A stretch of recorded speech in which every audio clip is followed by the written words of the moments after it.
तो, बल में देखो तो, कलाओं में देखो तो, महिमा में देखो तो, ऐश्वर्य में, लक्ष्मी में देखो, उनके चरण ही चाप रहे साक्षात लक्ष्मी।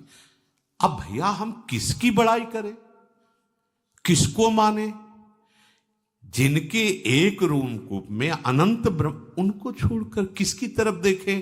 मतलब अभी आप हरिदास नहीं है, नहीं है। रसना कटो जो अन रटो, निरखी अन फुटो नैन, श्रवण फुटो जो अन सुनो, श्री राधा जस बैन। हम किसी और की महिमा स्वीकार करें तो हमारे अंदर हमारे इष्ट की निष्ठा कहां रह गई? या तो सब ब्रह्म या तो सब मिथ्या। एक पॉइंट पे चलो। उमा कहूं मैं अनुभवपना सत हरिभजन, तो जगत सब सपना। या तो सब ब्रह्म, जब सब समान तो फिर महिमा कैसे तुम्हारी आकर्षित हो गई? किसी नाम रूप में, किसी अलग पद प्रतिष्ठा में तुम्हारे अंदर हर्ष कैसे आ गया? मतलब अभी ठीक ठिकाने पे बुद्धि समर्पित नहीं हुई है। अगर बुद्धि समर्पित है तो केवल महिमा जागृत होगी अपने प्रभु की, दूसरे की नहीं। दूसरो न कोई, बिल्कुल। उपासक को चाहिए कि लक्ष्य की तरफ सावधानी से देखता हुआ अपनी अन्यत्र से दृष्टि बचाए। दृष्टि दो प्रकार की होती है, एक बाह्य एक आंतरिक। बाह्य दृष्टि तो ऐसे करके चल रहे हो, अंदर से देख रहे हो, मुझे कौन प्रणाम कर रहा है, क्या है, मैं क्या हो चुका हूं, मैं कितनी महिमा है, ये सब घास फूस है। इधर देखना शुरू करोगे तो देखने लायक नहीं रह जाओगे जिसको देखना है, और जब उधर देखने का तो ये देखने लायक नहीं रहेंगे। अगर तुम्हारी दृष्टि इनके देखने लायक है तो उनके देखने लायक नहीं रहोगे। जब उनके देखने लायक बन जाओगे तो ये कुछ दिखाई ही नहीं देगा, ये कुछ नहीं नजर आएगा। तिनके भावे घास रहे परम आनंद में, तज सब ही की आस। जो किसी का दास है, किसी को अपना दास मानता है, वो प्रियालाल का दासत्व स्वीकार करने का अधिकार खो देता है। ध्यान दीजिए। जो अन्य किसी का दास है, वो अन्य किसी को अपना दास बनाता है, वो प्रियालाल की दासता पाने का अधिकार खो देता है। प्रभु का दास अनन्य होता है, ना वो किसी का दास होता है और न किसी से दासत्व स्वीकार कराता है अपने को।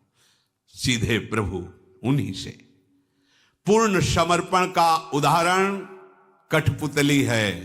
जैसा नचाने वाला नचा रहा है वैसा वो नाचती, अपनी तरफ से ऐसे भी नहीं करेगी। ऐसे ही समर्पित उपासक का जीवन होता है। जैसे चाहे प्रभु वैसे रखे। उसके हृदय में ये कि आज तो मैं बहुत बढ़िया नाचा, नहीं, नचाने वाले ने बढ़िया नचाया। आज तो वैसा नाच नहीं हो पाया, ये नचाने वाली की इच्छा थी। अपने को वैसे पूर्ण समर्पण का उदाहरण, जैसे कठपुतली नचाने वाले के इशारे से नाचती, बस ऐसे भक्त अपने प्रभु के इशारे से चलता है। तभी समझो कि तुम्हारा साधन ठीक चल रहा है, जब जगत प्रपंच का महत्व हटकर प्रभु के नाम रूप लीला धाम का महत्व, भक्त का महत्व। एक तरफ संसारिक पदाधिकारी, संसारिक धनी यशस्वी बैठा है, और एक तरफ भगवान का भक्त बैठा है। लेकिन किसी की दृष्टि उन भगवान के महाभागवतों पर नहीं गई।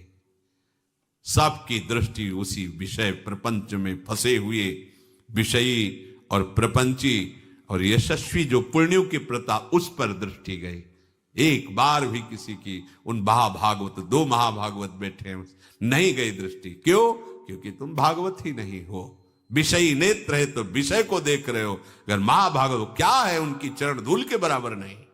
जिन्होंने अपने समस्त सुखों को भस्म करके प्रभु का दासत्व स्वीकार करके प्रभु में चल रहे हैं, हमें उनकी तरफ देखना है।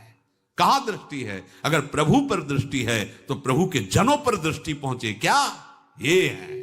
ये देखने योग्य है, जिनके दरस परस अगनास। मन में जहां जगत का महत्व बसा है, वह प्रभु का महत्व बसाइए, नहीं तो धोखा हो जाएगा। क्योंकि जहां महत्व होता है वहीं मन लगता है, जहां मन लगता है उसी का भजन होता है।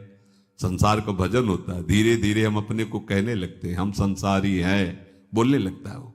क्योंकि संसार में लगा है, बोलने लगता है मैं तो संसारी हूं। जगत में जीना क्यों? प्रभु का भजन करने के लिए। जगत में पाना क्या? प्रभु का सानिध्य।